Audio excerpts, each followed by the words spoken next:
In this module, we covered a variety of topics. Let us recap the main points once again.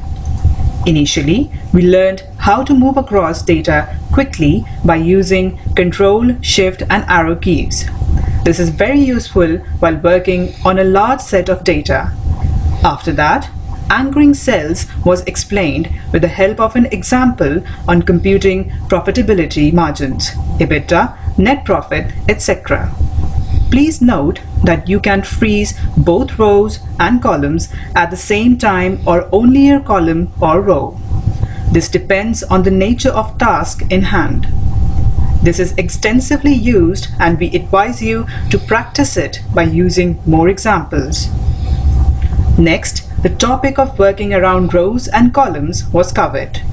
The shortcuts for adding, deleting, group, ungroup, hide, unhide rows and columns were taught. We would recommend you to learn the shortcuts for adding, deleting rows and columns at the least, since this is done a lot while working on the Excel, and it will save time compared to using the mouse. It is up to you if you want to learn shortcuts for grouping, hiding, etc. Next, the merge and center function was explained. This is used to make the output look better to the users. The shortcut for this is Alt-H-M-C. Lastly, we covered the paste special function. This is something which you should practice a lot so that you are comfortable using the shortcuts when copying values, formulas, formats, comments, etc. The basic command here was Alt-E-S, and you build on that depending on what you want to do.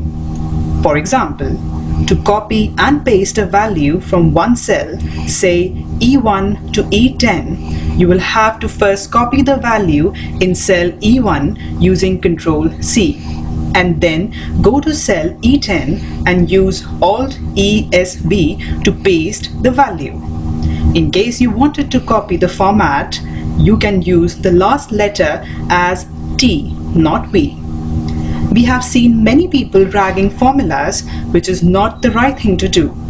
You may be thinking why?